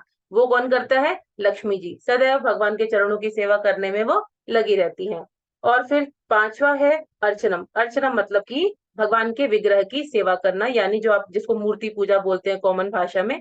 तो भगवान की विग्रह की सेवा करना या मूर्ति पूजा करना, ये कौन करता था? पृथु महाराज। उन्होंने अपने सारी जो संपत्ति थी सब कुछ वो भगवान की सेवा में लगा दी थी। और छठा आता है वंदनम। वंदनम मतलब कि प्रार्थना करना। तो प्रार्थना किसने अच्छी सी की थी? अक्रूर जी ने। अक्रूर जी के बारे में यदि किसी को ना पता हो तो मैं अभी डिटेल नहीं बताऊंगी। वो कंस के दरबार में काम कर रहे थे, और जब भगवान को लेने जा रहे थे तो भगवान के भक्त भगवान को मथुरा से वो लेने जा रहे थे वृंदावन की ओर। तब वो ये सोच रहे थे कि पता नहीं भगवान मुझसे मिलेंगे कि नहीं, मैं तो इतना पापी हूँ और मैं भगवान से पता नहीं मिल पाऊंगा कि नहीं। तो वो भगवान का जो है पूरा प्रार्थना करते हुए जा रहे थे, और उन्होंने वहां जाकर भगवान की प्रार्थना करी थी अक्रूर जी ने। तो वंदनम का उदाहरण है अक्रूर जी। और आगे विधि है दास्यम। दास्यम मतलब कि भगवान की आज्ञा का पालन करना, उनका दास होना। इसका सबसे अच्छा उदाहरण है हनुमान जी। और आगे आता है साख्यम। साख्यम मतलब भगवान के साथ मित्रता का भाव रखना। और मित्रता का भाव कौन रखते थे? अर्जुन। अर्जुन से बड़े भगवान के कोई मित्र नहीं है। और आखिरी है नौवीं विधि जो है वो है आत्मनिवेदनम, यानी भगवान को पूर्ण रूप से समर्पित हो जाना, जिसका उदाहरण है बलि महाराज, जिन्होंने पूरी तरीके से भगवान को अपने आप को समर्पित, अपना राज्य तो दिया, साथ में खुद को भी भगवान को दे दिया। तो ये 9 प्रकार की विधियां बताई हैं। इसमें श्रेष्ठ विधि क्या बताई है? श्रवण करना। श्रवण करना मतलब देखिए सुनना। सुनना क्या होता है? भगवान की कथाओं को सुनना, भगवान के नाम को सुनना, भगवान के रूप गुण की चर्चा करना। जब हम अच्छे से सुनते हैं ना, तो फिर वो हम अपने अंदर डालते हैं और उसको सोचते हैं, स्मृति में लाते हैं। देखिए इस भौतिक संसार को जो है उसका ज्ञान प्राप्त होता है हमको आंखों से। ऐसा कहते हैं कि जितना आपको भौतिक संसार में सुख मिलता है वो देखने से प्राप्त होता है, और जितना ही चीजों को देखेंगे हम उतना ही उलझेंगे। तो कहते हैं देखिए नहीं, ज्यादा देखना नहीं चाहिए, श्रवण अधिक करिए। भक्तों को इस संसार को अधिक देखना नहीं चाहिए, क्योंकि ये माया बहुत जल्दी अट्रैक्ट करती है। किसी का सूट सुंदर लग रहा है, कोई स्त्री सुंदर लग रही है, इसका घर अच्छा है, इसकी गाड़ी अच्छी है, आज मौसम बड़ा अच्छा है, तो इस तरफ ध्यान नहीं देना है। हमको ध्यान देना है भगवान के नाम रूप गुण और लीला का चर्चा करने में, या फिर इसमें ध्यान देंगे। और ये कैसे होता है? सुनकर। इसका उदाहरण कैसे मिलता है? रुक्मणी देवी, जो रुक्मणी भगवान की जो पत्नी थी कृष्ण भगवान की, उन्होंने सुनकर भगवान से प्रेम किया था। भगवान की चर्चा सुनी थी उन्होंने बहुत ज्यादा, और सुनने के बाद उनको भगवान से प्रेम हो गया, और बिना देखे भगवान से विवाह करने के लिए उन्होंने इस संसार का पहला प्रेम पत्र भेजा कृष्ण भगवान को, एक ब्राह्मण के हाथों, रुक्मणी देवी ने। तो ये उसका उदाहरण है। तो जब हम सुनते हैं ना किसी से किसी के लिए, तो प्रेम बहुत जल्दी होता है। तो भगवान के बारे में जितना सुनेंगे उतना ही ज्यादा भगवान से प्रेम उत्पन्न होगा। और जब हम सुनेंगे तो उससे क्या होगा? उससे हमको भगवान का जो है उसमें ध्यान बैठेगा, और जब ध्यान बैठेगा तो फिर भगवान का स्मरण भी हमें आएगा। हम सोचेंगे, सोच के फिर वो धीरे धीरे हमारे ध्यान में बैठता जाएगा, तो हम भगवान का स्मरण अच्छे से कर सकते हैं। तो हमने ये समझा कि इस संसार का जो ज्ञान है वो हमको आंखों से मिलता है, भौतिक संसार का ज्ञान। लेकिन आध्यात्मिक ज्ञान जो है वो हमको कानों से मिलता है, यानी श्रवण करने से। तो श्रवण अवश्य करना चाहिए, जैसे अभी हम सब कर रहे हैं, भगवत गीता का श्रवण करना, भगवान के नामों का जप करना। और जप करने की विधि क्या होती है? मुंह से बोलना है और कानों से सुनना है, मन में नहीं बोलना है। कई लोग सोचते हैं मन में नाम जपेंगे बस हो गया नाम जप। नहीं जी, कुछ भी खाना खाते हैं आप, मैं आपसे प्रश्न करती हूँ, यदि आप आंखों से खाना खाएंगे तो क्या आपको स्वाद मिलेगा? कौन बताएगा? अनम्यूट करके बताइए। मैं कहती हूँ गुलाब जामुन रखा है सामने और आप इसको आंखों से देख के खा लीजिए, और मतलब इसको मुंह में मत डालिए, तो क्या स्वाद मिलेगा आपको? नहीं माता जी। नहीं माता जी। नहीं मिलेगा ना। तो उसी प्रकार से जब कोई मुझसे प्रश्न करता है ना कि अरे माता जी हमारा मुंह नहीं खुलता, हम तो मन में जपते हैं, सारा दिन मन में जपते रहते हैं, तो भैया ये मैं आपको बता दूं कि मन में जपने से फायदा नहीं होगा। क्योंकि कहते हैं ना, जैसे राजमा चावल खाने तो मुंह खोल के तब स्वाद लोगे, खा के जीभ को लोगे। इसी प्रकार से भगवान का नाम जब आपकी जीवा पे आएगा तो उसका स्वाद भी आएगा और धीरे धीरे ये जीवा का भी शुद्धिकरण होगा। तो ये जो जीव है ना, ये 3 तरीके से कनेक्टेड है, जीवा, फिर यहाँ से उदर और फिर जन्नांग यानी कि गुप्तांग। तो जब हम शुद्ध अपनी जीभ को करेंगे ना तो हमारा उदर कंट्रोल रहेगा यानी कि पेट कंट्रोल रहेगा, गलत खाएंगे नहीं, जब भगवान का नाम जपेंगे जीभ से तो उल्टे सीधे खाने की इच्छा नहीं होगी, उल्टा सीधा खाने की इच्छा नहीं होगी तो पेट कंट्रोल होगा यानी आप स्वस्थ रहेंगे। पेट अच्छा रहेगा तो काम वासनाएं भी कम होती जाएंगी और जो जन्नांग है उनका भी जो कार्य है वो शिथिल होता जाएगा, कम होता जाएगा। तो ये शुद्धिकरण होता है भगवान के नाम जप करने से और साथ ही साथ भगवान का प्रसाद खाने से। इस प्रकार से हम कहते हैं कि ये जो है जपना जो है ये बहुत अच्छा होता है। तो हमारी जीवा का शुद्धिकरण हमको जपने से, नाम को जपने से करना है, मन में नहीं जपना है। कैसे जपना है? मुंह से बोलना है और कानों से सुनना है। गुलाब जामुन खाना है ना तो मुंह में डालना पड़ेगा, वैसे ही भगवान के नाम का जो आपको स्वाद चाहिए तो उसको मुंह से जपना ही पड़ेगा और अच्छे से जपिए तो आपके आसपास वाले सुनेंगे तो उनका भी उद्धार होगा। तो देखिए, हाँ, अब यहाँ पे कौन पढ़ेगा आगे? पेज नंबर 24 से हम पढ़ेंगे। हाथ ऊपर करके बताइए फटाफट से। आज खत्म करना है हम लोग को भूमिका, 5-10 मिनट एक्स्ट्रा और चलेगा, लेकिन हाँ, अनिता राठौर माता जी पढ़िए। मैं ये श्लोक पढ़ती हूँ फिर आप आगे पढ़िएगा, ठीक है ना? मैं पेज 24 का लास्ट श्लोक पढ़ रही हूँ। अभ्यास योग युक्तेन चेतसा नान्यगामिना परमं पुरुषम दिव्यम याति पार्थानुचिंतयन्। माता जी पेज 25 से पढ़िए आप। हे अर्जुन। हरे कृष्ण माता जी। हरे हे कृष्ण। अर्जुन, हे अर्जुन, जो व्यक्ति पथ पर विचलित हुए बिना अपने मन को निरंतर मेरा स्मरण करने में व्यस्त रखता है और भगवान के रूप में मेरा ध्यान करता है, वह मुझको अवश्य प्राप्त होता है। तो यहाँ भगवत समझ आ गया, बहुत इजी है ये कि भगवान को कौन प्राप्त कर सकता है? जो अपने मन को कंट्रोल कर लेगा, हमेशा मेरा ध्यान करेगा और वो बिजी रहेगा सिर्फ मेरी चर्चा करने में, मेरा ध्यान करने में, ऐसा व्यक्ति मुझे डेफिनेटली प्राप्त करेगा। और ये कठिन नहीं है, बड़ा ही आसान है। माता जी पढ़िए यहाँ से। यह कोई कठिन पद्धति नहीं है, तो भी इसे किसी अनुभवी व्यक्ति से सीखना चाहिए। त्वदिज्ञानार्थ स गुरुमेवा भिगच्छेत। मनुष्य को चाहिए कि जो पहले से अभ्यास कर रहा हो उसके पास जाए। मन माता जी सदैव रुकिए, एक मिनट माता जी। हाँ, तो देखिए, ये कोई कठिन नहीं है कार्य। क्यों कठिन नहीं है? इसके लिए हमको क्या करना है? किसी ऐसे व्यक्ति को खोजना है जो हमको भगवान के पास ले जाने में सहायता करे, यानी कि गुरु या भक्त। यदि आपके जीवन में कोई भक्त आ जाते हैं तो समझ लीजिए अच्छा जो है शगुन आने लगा। एक बार श्री प्रभुपाद से किसी ने पूछा, प्रभुपाद जो सबसे अच्छा जो है व्यक्ति का कहते हैं ना भाग्योदय कब होता है? तो प्रभुपाद बोले व्यक्ति का भाग्योदय तब होता है जब उसके जीवन में संत आना शुरू हो जाए, संतों की कृपा शुरू हो जाए, भक्त उसके जीवन में आए तो समझ लेना कि उसका उद्धार होना शुरू हो गया, गुड लक शुरू हो गया। लेकिन यदि कोई व्यक्ति के जीवन में संत नहीं है, भक्त नहीं है और वो सिर्फ और सिर्फ भौतिक संसार में लिप्त है तो डेफिनेटली उसका उद्धार होना बड़ा मुश्किल है। तो भगवान की भक्ति जो है वो करने की विधि होती है, जिसको हमने नवविध भक्ति पढ़ा। इसको आप याद कर लीजिएगा, चाहे तो इस सेशन को रिपीट सुनिएगा। तो मैंने जो बताया 9 तरीके भगवान की भक्ति करने के, उनको आप लिख सकते हैं याद रखने के लिए। तो यदि हमें भगवान का ध्यान करना है तो स्वयं से संभव नहीं है, हम इच्छा कर सकते हैं, लेकिन जब हम इच्छा तीव्र करते हैं ना तो भगवान हमारे जीवन में भक्त भेजते हैं। ध्रुव महाराज ने इच्छा की भगवान की भक्ति करने की तो नारद मुनि उनके पास आ गए और नारद मुनि ने उनको ज्ञान दिया और गुरु बन गए उनके। तो 6 महीने में ध्रुव महाराज ने भगवान को प्राप्त कर लिया था। माता जी पढ़िए आगे। मन सदैव इधर उधर उड़ता रहता है, किंतु मनुष्य को चाहिए कि मन को भगवान श्री कृष्ण के स्वरूप पर या उनके नामोच्चारण पर केंद्रित करने का अभ्यास करे। मन स्वतः स्वभावतः चंचल है, इधर उधर जाता रहता है, लेकिन यह कृष्ण की ध्वनि पर स्थित हो सकता है। इस प्रकार मनुष्य को परम पुरुषम अर्थात दिव्य लोक में भगवान का चिंतन करना चाहिए और उनको प्राप्त करना चाहिए। चरम अनुभूति या चरम उपलब्धि के साधन भगवत गीता में बताए गए हैं। बस माता जी से पढ़ना है। थैंक यू माता जी। तो ये आप सबको अच्छे से समझ आ गया होगा कि हमारा मन चंचल है। अर्जुन ने बोला भगवान से कि भैया मैं हवा को बांध लूं। हम तो हवा भी नहीं बांध सकते भाई, लेकिन अर्जुन बांध सकते थे। तो अर्जुन जो इतने बड़े धनुर्धारी थे, जो इतने कुशल थे सब कार्यों में, उन्होंने बोला मैं तो हवा को बांध लूं लेकिन मैं मन को नहीं बांध सकता, इतना चंचल मन है। हमारी तो कोई औकात ही नहीं है, हम तो क्या बोले अपने लिए। भाई मैं तो कुछ नहीं बोल सकती मेरे लिए एटलीस्ट, कि मेरा तो मन बहुत ही चंचल है। तो इसको बांधने के लिए हमें क्या चाहिए? भगवान के नामों का जप चाहिए। लेकिन ऐसा व्यक्ति मेरे जीवन में यदि आए, किसी के जीवन में, जो हमको भगवान से साक्षात्कार करवाए और विधि बताए कि कैसे भगवान को प्राप्त करना है, तो हमें उसका सम्मान करके उसको नतमस्तक होकर स्वीकार करना चाहिए। और फिर वो जो बताता है उस बात को पालन करते हुए फिर हमको अपने चंचल मन को धीरे धीरे स्थिर करना आ जाएगा। मन स्थिर खुद से नहीं होगा।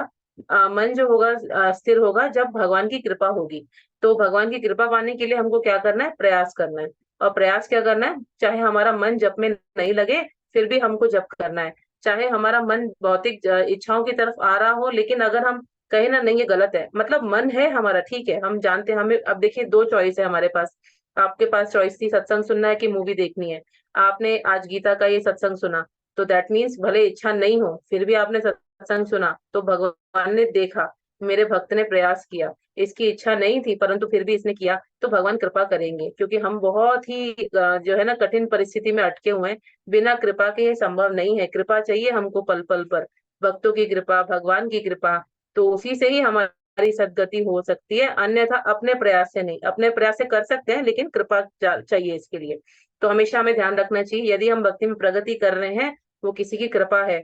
कोई हमारे लिए जो है अच्छा सोच रहा है, कोई भक्त हमारे बारे में हमारे लिए प्रार्थना कर रहा है, तभी हम भक्ति मार्ग में आगे बढ़ रहे हैं। तो इसीलिए भक्तों को हमेशा प्रणाम करना चाहिए और उनकी कृपा हमेशा उनसे लेनी चाहिए। आगे अब हम पढ़ते हैं, हम अंतिम श्लोक पे आ चुके हैं सब। अब ये एंड का जो चल रहे हैं 2 पेजेस, इसमें पूरा पूरा जो है गीता का मातम्य हम पढ़ेंगे कि गीता पढ़ने का फायदा क्या है। इससे पहले ये पढ़ते हैं कि चाहे कोई भी व्यक्ति हो, देखिए मैं पढ़ती हूँ, माम ही पार्थ व्यपाश्रित्य ये पीस्यहु पापयोनयः श्रियो वैश्या तथा शूद्रास्ते स्थितेऽपि यान्ति परां गतिम् किं पुनर्ब्रह्मणः पुण्या भक्ता राजरयस्तथा अनित्यं सुखं लोकम् इमं प्राप्य भजस्व माम। ये मैं पढ़ती हूँ फटाफट से। इस तरह भगवान कहते हैं कि वैश्य, पतिता स्त्री या श्रमिक अथवा अधम योनि को प्राप्त मनुष्य भी ईश्वर को पा सकता है। भगवान कहते हैं भक्ति मैंने किसी के लिए भी दुर्लभ नहीं की है, मैंने सबके लिए भक्ति सहज कर रखी है। इससे भगवान को कोई मतलब नहीं है कि कितना ही कोई व्यक्ति गिरा हुआ है, कोई वैश्या है या कोई जो है मजदूर है या कोई बहुत ही निम्न कोटि का व्यक्ति है, चाहे वो मांस खाने वाला ही क्यों ना हो, कितना ही गिरा हुआ, वो भगवान सबको भक्ति करने का अवसर देते हैं और सबके लिए भगवान जो है व्यवस्था भी करते हैं। जितने भी लोग जिनकी बुद्धि भी कम से कम हो ना, मूर्ख मूर्ख व्यक्ति, वो भी भगवान की भक्ति प्राप्त कर सकता है। भगवान की भक्ति प्राप्त करने के लिए हमें कोई डिग्री की आवश्यकता नहीं है। हमें कहीं का प्रेसिडेंट नहीं होना है, डॉक्टर नहीं होना है, इंजीनियर नहीं होना है, साइंटिस्ट नहीं होना है। हमें सिर्फ क्या होना है? सरल होना है। बिल्कुल अपने मन को सरल रखना है, सिंपल होना है जिसको बोले हम। जितना कोई व्यक्ति सिंपल होगा और जितना कोई व्यक्ति विश्वास करेगा भगवान पर, उसके लिए भक्ति उतनी ही सरल हो जाएगी। सबसे बड़ा भक्ति का जो रोल है वो विश्वास में भी आता है। अगर मैं कहती हूँ कि भगवान जो है उन्होंने भगवान ने जो है कहते 3 महीने की उम्र में किसको मारा था? शक्टासुर को मारा था। या फिर 3 महीने की, ये भगवान ऐसे 3 महीने या 6 महीने के, तो उस समय उन्होंने पूतना को मारा था। तो कोई भी इसको मानेगा नहीं अगर हम ऐसा बोलेंगे कि अरे भगवान ने पूतना को मारा। जो भी नया व्यक्ति होगा वो कहेगा कोई इतना 3 महीने का बच्चा क्या इतनी बड़ी राक्षसनी का वध कर सकता है? तो जब ये शंका आ जाती है तो भक्ति उसको नहीं प्राप्त होती। परंतु जब हम कथा सुना और कोई व्यक्ति उसको माने, अच्छा सच में, तो भगवान तो है, हाँ भगवान तो ऐसा कर सकते हैं। और कौन कर सकता है? भगवान ही तो कर सकते हैं। यदि ये बात आती है, हम हर बात को, भगवान की कथा को जो है माने। और ऐसे नहीं मानना, शास्त्रों से पढ़ी हुई जो है, शास्त्रों से सुनी हुई, आचार्यों से सुनी हुई कथाएं जो उनके शब्द हैं, जब उन पे विश्वास करते हैं ना, तब डेफिनेटली हमको भगवान की भक्ति प्राप्त करना सरल हो जाता है। लेकिन जब शंका होती है मन में और फिर हम अपनी अटकल लगाते हैं और फिर खोज करते रहते हैं, तो फिर ऐसे व्यक्ति को मूर्ख कहा जाता है। तो ऐसे ज्ञानी जो जो यहाँ के ज्ञानी है वो मूर्ख है, भगवत धाम के लिए वो प्राप्ति के योग्य नहीं है। जैसे कि साइंटिस्ट है, उनके सामने भगवान ने भगवत गीता रखी है, पूरा ज्ञान इसमें उड़ेल दिया है कि क्या इस यूनिवर्स का क्या पूरा पूरा कॉन्सेप्ट है, ये कैसे ये ब्रह्मांड बना, इस ब्रह्मांड में क्या क्या है उनको। लेकिन भगवत गीता नहीं पढ़नी है, उनको अपनी रिसर्च करनी है और अधिक प्रयास करना है। कहते हैं ना अत्याहार प्रयास, बहुत ज्यादा प्रयास कर रहे हैं, अत्यधिक प्रयास कर रहे हैं और अपना मेहनत किए जा रहे हैं और रिजल्ट उनको मिल ही नहीं रहा है, तो ऐसे लोग मूर्ख कहलाते हैं। तो जितने भी ऐसे मूर्ख हैं, साइंटिस्ट जैसे मूर्ख या इंजीनियर जैसे मूर्ख, जो अधिक प्रयास करके भी भगवान को प्राप्त नहीं कर सकते, और उनसे कहीं अच्छे वो हैं जो आपके इस संसार में मूर्ख कहलाते हैं, लेकिन उनका विश्वास अड़िग है भगवान पर, तो फिर भगवान को प्राप्त करना उनके लिए बड़ा ही सहज है। तो यहाँ हमने ये समझा कि कैसे लोग भगवान को प्राप्त कर सकते हैं। वो लोग भगवान को प्राप्त कर सकते हैं जिनका मन सरल है, जिनका विश्वास भगवान में है, और जो कितने भी गिरे हुए हों, कितने भी निम्न कोटि के हों, भगवान उनको जो है भक्ति करने का अवसर देते हैं और भगवान उनका उद्धार करते हैं। अब यहाँ पे हम आते हैं कि भगवत गीता के लाभ क्या क्या हैं। तो देखिए इसमें पहला है, अच्छा मैं एक काम करती हूँ, टाइम ओवर हो गया है, तो मैं लाभ का जो है श्लोक नहीं पढ़ूंगी, मैं सिर्फ ये रीडिंग करती हूँ। पेज नंबर 26 पे आ जाइए और 27 जो है उसकी रीडिंग करके फिर हम अपने सत्र को यहीं समाप्त करेंगे और अगले सप्ताह से हम लोग जो है पहला जो अध्याय है वो शुरू करेंगे। यदि कोई भगवत गीता को निष्ठा तथा गंभीरता के साथ पढ़ता है तो भगवान की कृपा से उसके सारे पूर्व दुष्कर्म यानी पिछले जन्म के जो भी पाप हैं वो सब उस पर उनका फलों का उस पर कोई प्रभाव नहीं पड़ता। यानी कोई बुरे कर्म है उनका फल मिलना बाकी था, अगर आपने भगवत गीता पढ़ी तो आपके वो सारे पाप नष्ट हो जाएंगे और आप भगवत भक्ति करने के योग्य हो जाएंगे। आगे देखते हैं, मैं श्लोक स्किप करते जा रही हूँ, हम लोग सिर्फ ये इनका अर्थ पढ़ते जा रहे हैं। सब धर्मों को त्याग कर एकमात्र मेरी ही शरण में आओ। यानी कि धर्म कौन से? कोई सोचता है मैं पत्नी हूँ, कोई सोचता है मैं पति हूँ, कोई सोचता है मैं माता हूँ, मैं पिता हूँ, मेरे बिना तो इस संसार का, मेरे घर का गुजारा होगा ही नहीं। ऐसे धर्मों में उलझे हुए व्यक्ति को भगवान की शरण प्राप्त नहीं होती। जो व्यक्ति सोचता है कि मैं तो कर्म कर रहा हूँ ठीक है, लेकिन करने वाला भगवान है, मैं अगर नहीं भी होऊंगा तो मेरे बच्चों को भगवान पालेंगे, ऐसा व्यक्ति यदि अपने इन धर्मों को त्याग करके भगवान की शरण में आता है तो वो डेफिनेटली भगवत धाम जा सकता है। और भगवान कहते हैं मैं तुम्हें समस्त पापों से मुक्त कर दूंगा, तुम डरो मत, यानी मेरी शरण में आओ। मैंने सब, भगवान ही सबको पालने वाले हैं, हम पालने वाले नहीं है। तो हमें ऐसी बातों को त्याग कर भगवान की शरण में आना चाहिए।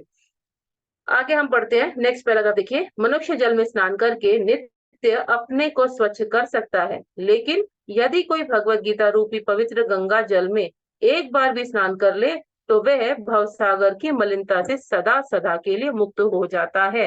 गंगा स्नान करके आप एक बार अपने पाप धो सकते हैं, लेकिन पाप तो फिर शुरू हो जाते हैं, मन फिर से कुछ ना कुछ गलत सोचता है, कुछ ना कुछ गलत कर जाता है व्यक्ति। तो जब हम भगवत गीता पढ़ते हैं तो हमको ज्ञान आता है और हमको समझ आता है कि ये कार्य हमको करने चाहिए और ये कार्य हमको नहीं करने चाहिए।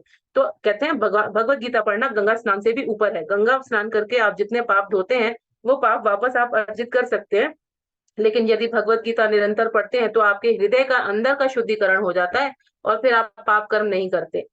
आगे पढ़ते हैं, चूंकि भगवत गीता भगवान के मुख से निकली है अतएव किसी को अन्य वैदिक साहित्य पढ़ने की आवश्यकता नहीं रहती। यानी कि हमको क्या पढ़ना है? सिर्फ भगवत गीता पढ़ना है और कोई साहित्य नहीं पढ़िए, आप कोई पुराण ये पुराण मत उठाइए, सिर्फ एक भगवत गीता को पढ़ लीजिए, इसको समझ लीजिए, इसको समझने में ही जन्म लग जाएंगे। मैं कम से कम 4-5 बार भगवत गीता पढ़ चुकी हूँ, तब भी आज भी मैं जब जब भगवत गीता उठाती हूँ तो कुछ ना कुछ नया मुझे समझ आता है।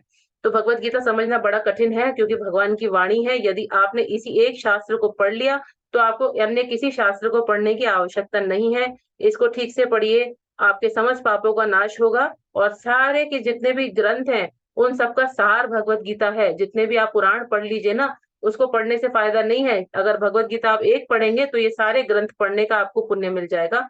नेक्स्ट पैराग्राफ पढ़ते हैं, जो गंगा जल पीता है उसे मुक्ति मिलती है, अतः उसके लिए क्या कहा जाए जो भगवत गीता का अमृत पान करता हो। भगवत गीता महाभारत का अमृत है और इसे भगवान कृष्ण मूल विष्णु ने स्वयं सुनाया है।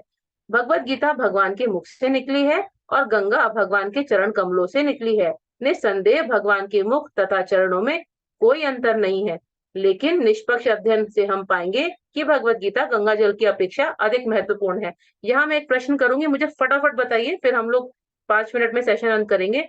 मैंने अभी बताया कि गंगा स्नान से भी जो बड़ा है वो है भगवत गीता का ज्ञान रखना। तो ऐसा मैंने क्यों बताया या इस पुस्तक में भी लिखा है? कौन बताएगा इस प्रश्न का उत्तर? फटाफट से बताइए, बहुत आसान है, हैंड रेस करके बता सकते हैं। जी माता जी, अनीता माता जी बताइए। क्योंकि माता जी जैसा लिखा है प्रभुपाद ने कि भगवत गीता भगवान के मुख से स्वयं निकली हुई है, इसलिए वो गंगा जल से भी ज्यादा पवित्र है। अच्छा माता जी, थैंक यू आपका उत्तर देने के लिए, अच्छा उत्तर है। थोड़ा डिटेल में और मैं बता देती हूँ कि देखिए भगवत गीता जो है वो हमारे अंतःकरण का शुद्धिकरण कर देती है। गंगा क्या है? जैसे कहते हैं ना, ऊपर से आप नहा लिए, आपने शरीर को शुद्ध कर लिया, लेकिन मन का मैल कौन धोएगा? मन का मैल गंगा के स्नान से नहीं धुलेगा। मन का मैल जो जब धुलेगा, जब हमारा अंतःकरण शुद्ध होगा, हमारे यहाँ से विचार शुद्ध होंगे, पाप करने की वृत्ति चली जाएगी। और वो कैसे जाएगी? जब हम भगवत गीता पढ़ेंगे और उसको पढ़ते पढ़ते हमें समझ आएगा, अच्छा ये कार्य नहीं करना चाहिए, ये कार्य करना चाहिए, ये कार्य करने से भगवान खुश होते हैं, ये कार्य करने से पाप मिलता है। तो हमें क्या होगा? बुद्धि आएगी, और बुद्धि आएगी तो क्या होगा? हमारा अंतःकरण जो है वो शुद्ध होगा। तो गंगा स्नान से भी ऊपर है भगवत गीता का अध्ययन का स्नान। वो हमारे अंतःकरण को शुद्ध करता है, क्योंकि हमारी मेमोरी में वो आ जाता है। तो ऊपर की शुद्धिकरण गंगा कर देती है, लेकिन अंतर का शुद्धिकरण जो है वो भगवत गीता कर देती है। यहाँ तक सबको समझ में आ गया? सब लोग अगर समझ में आ गया तो बता दीजिए मुझे, हैंड रेज करके या अनम्यूट करके। फिर हम ये लास्ट पढ़ते हैं, पेज 27।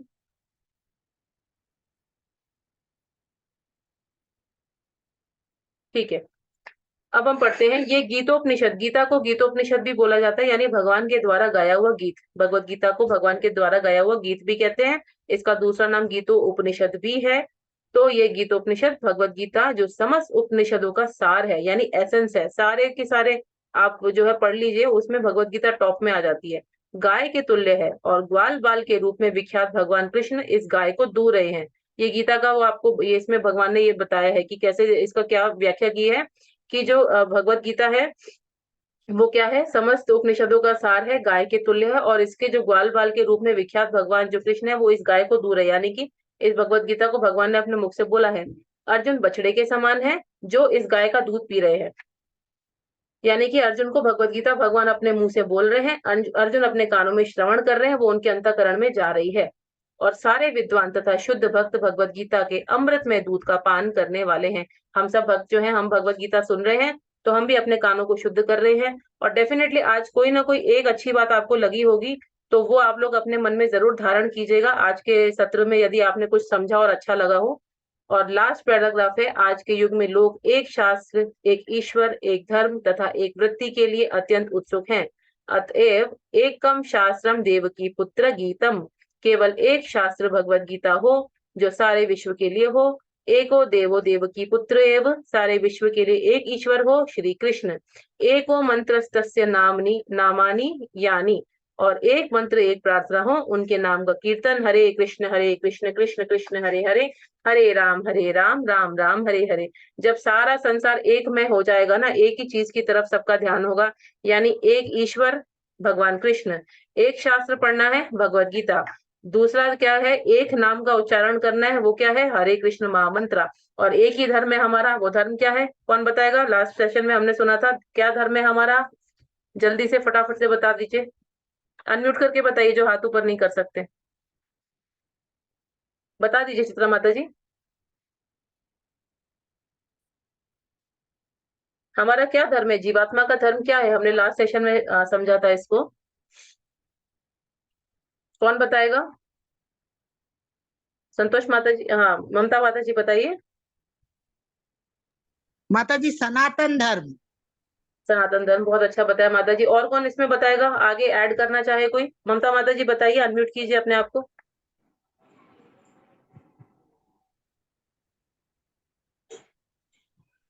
हाँ माता जी करिए अनम्यूट, मैंने किया आपको। भगवान की सेवा करना। हरि बोल।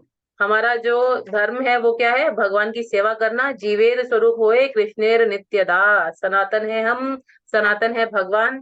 ये सनातन धर्म है हमारा, कि हम सब भगवान कृष्ण के दास हैं। और मैंने आपको बोला दास मत समझिए, दास का मतलब बड़ा ही बहुत ऊंचा होता है भगवान के दास बनना। अर्जुन भगवान के दास थे, तो अर्जुन की पोजीशन क्या थी? आज हर युग में हर जगह अर्जुन का बोलबाला है। अर्जुन इतने हैंडसम थे, इतने शक्तिशाली थे कि जो व्यक्ति देखो अर्जुन से इम्प्रेस होता था। तो ये वैल्यू है भगवान के भक्तों की। तो हम भगवान के भक्त, यदि हम भगवान के दास बन जाए ना, तो हमारा जो पोजीशन है वो वैसे ही स्ट्रांग हो जाएगा। इसी के साथ आज का सत्र को हम विराम देने वाले हैं, लेकिन पहले हम सब भगवान कृष्ण के नामों का उच्चारण करते हैं। हरे कृष्ण महामंत्र जपेंगे सब अपने जो है वीडियोस ऑन कर लें जिनसे संभव हो, और जिनसे संभव हो अनम्यूट करके रखें, ताकि हम सब मिलके 21 बार भगवान के नाम जपेंगे। तो आप सब अपने हाथ जोड़ लीजिए, और हाथ जोड़ के हम लोग 21 बार भगवान के नामों का जाप करेंगे। सबसे पहले हम लोग पंचतत्व मंत्र बोलेंगे, एक साथ ही बोलते हैं। जय श्री कृष्ण चैतन्य प्रभु नित्यानंदा श्री अद्वैत गदाधर श्रीवासादि गौड़ भक्त वृंदा। हम साथ में 21 बार बोलेंगे। हरे कृष्ण हरे राम राम राम हरे हरे। हरे कृष्ण कृष्ण कृष्ण हरे हरे हरे राम राम राम हरे हरे। हरे कृष्ण हरे हरे राम हरे हरे। हरे कृष्ण कृष्ण कृष्ण हरे हरे राम राम राम हरे। हरे कृष्ण कृष्ण हरे हरे राम हरे राम राम राम हरे हरे। हरे हरे कृष्ण हरे कृष्ण हरे हरे राम राम राम हरे हरे कृष्ण कृष्ण हरे राम राम हरे हरे। हरे कृष्ण कृष्ण कृष्ण हरे राम राम राम हरे कृष्ण हरे हरे राम राम हरे हरे। हरे कृष्ण कृष्ण कृष्ण हरे राम राम हरे हरे। हरे कृष्ण कृष्ण कृष्ण हरे राम राम हरे हरे। हरे कृष्ण कृष्ण कृष्ण हरे राम राम राम हरे हरे। हरे कृष्ण कृष्ण कृष्ण हरे राम हरे हरे। हरे कृष्ण कृष्ण कृष्ण हरे राम हरे हरे। हरे कृष्ण कृष्ण कृष्ण हरे राम हरे हरे। हरे कृष्ण कृष्ण कृष्ण हरे राम हरे हरे। हरे कृष्ण कृष्ण कृष्ण हरे राम हरे हरे। हरे हरे राम कृष्ण हरे हरे हरे। हरे राम राम हरे राम हरे हरे। हरे कृष्ण राम हरे कृष्ण कृष्ण हरे हरे हरे राम कृष्ण कृष्ण